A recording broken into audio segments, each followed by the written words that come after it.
जैसे जैसे दुनिया तेजी से दूरसंचार प्रौद्योगिकी की अगली पीढ़ी की ओर बढ़ रही है, 5G दुनिया में तूफान लाने के लिए तैयार है।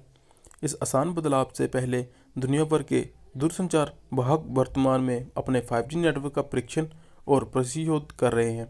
इन कंपनियों में से एक वोडाफोन आइडिया है, जो इस साल के अंत में भारत में VI 5G लॉन्च की तैयारी में व्यस्त है।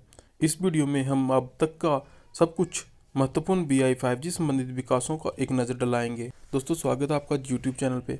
आगे बढ़ने से पहले चैनल को सब्सक्राइब कर लीजिएगा और वीडियो को भी लाइक कर लीजिएगा। भारत के सबसे बड़े दूरसंचार ऑपरेटर में से वोडाफोन आइडिया बाजार के एयरटेल और जियो के साथ प्रतिशोध करने के लिए विभिन्न चुनौतियों का सामना कर रहा है। उसने कहा, VI प्रतिशोध करने में कतराता नहीं है और आने वाले महीने में भारत में अपनी 5G प्रगति के समान रूप से शामिल होगा। VI है भारत में आवंटित परीक्षण स्पेक्ट्रम का उपयोग करके अपने 5G नेटवर्क का परीक्षण करने के लिए नोकिया और एरिक्सन के साथ भागीदारी की है। VI उन दूरसंचार कंपनियों में से एक है जो 5G स्पेक्ट्रम के लिए बोली लगाना चाहती है।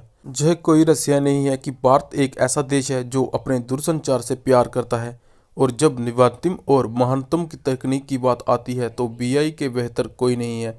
VI 5G के इस साल के अंत में भारत में लॉन्च होने की उम्मीद है और ये निश्चित रूप में से गेम चेंजर होने वाला है। नेटवर्क ने केवल 1 Gbps तक की गति प्रदान करेगा, बल्कि ये ग्राहकों के लिए एक विस्तृत श्रृंखला के लिए भी सुलभ होगा। आने वाले महीने में VI 5G पर नज़र रखें, क्योंकि ये भारत में दूरसंचार प्रदर्शित की क्रांतिकारी बदलाव ला सकता है। 5G स्पेक्ट्रम के लिए नीलामी चल रही है और दूरसंचार मंत्रालय ने पुष्टि की है कि स्पेक्ट्रम आवंटन अगस्त के मध्य तक पूर्ण होने की उम्मीद है, जिसमें टेलीकॉम भारत में 1 महीने के भीतर 5G सेवा की पेशकश कर सकें। VI भारत में उसी 5G रोलआउट शेड्यूल का प्लान कर सकता है। टेलीकॉम उन 5G स्पेक्ट्रम पर कई तरह के क्षेत्रों में बोली लगा रहा है और नीलामी खत्म होने के बाद ये ध्यान और स्पष्ट हो जाएगा।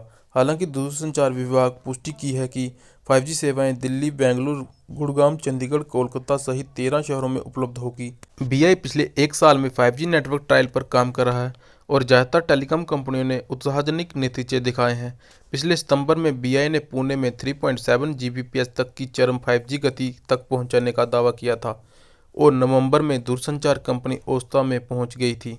ग्रामीण गांधीनगर में 100 Mbps की स्पीड और बेंगलोर में 5G नेटवर्क पर 1.2 Gbps की डाउनलोडिंग स्पीड हासिल की। यह गति उसके 4G स्मार्टफोन पर VI 4G नेटवर्क की पेशकश की तुलना में काफ़ी तेज़ है। उम्मीद की जा रही है कि VI 5G जल्द भारत में लॉन्च होगा और यूज़र के लिए हाई स्पीड इंटरनेट पेश करेगा।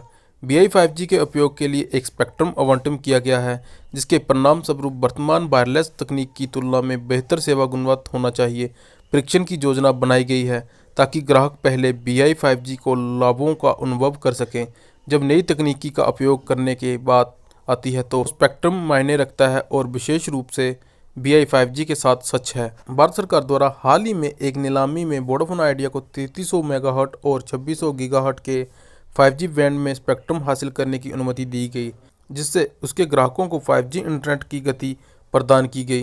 वोडाफोन आइडिया को 17 सर्कलों के साथ 3300 मेगाहर्ट्ज स्पेक्ट्रम और 16 सर्कलों के साथ 26 गीगाहर्ट्ज स्पेक्ट्रम मिला। इसके अलावा हमें ये भी मिला है कि 3 सर्कलों में 4G स्पेक्ट्रम ऑपरेटर ने 18,799 करोड़ रुपए का स्पेक्ट्रम खरीदा। प्रधानमंत्री नरेंद्र मोदी ने 1 अक्टूबर को इंडियन मोबाइल कांग्रेस 2022 में भारत में 5G सेवा का अनावरण किया। IMC कार्यक्रम में आदित्य बिरला समूह के अध्यक्ष कुमार मंगलम बिरला भी शामिल हुए। दुर्भाग्य से उन्होंने इवेंट के दौरान अपने 5G संबंधित शेड्यूल की घोषणा नहीं की। ये VI ग्राहकों की तरह दिखता है। 5G डिटेल की बात करें तो अभी थोड़ा और इंतजार करना होगा।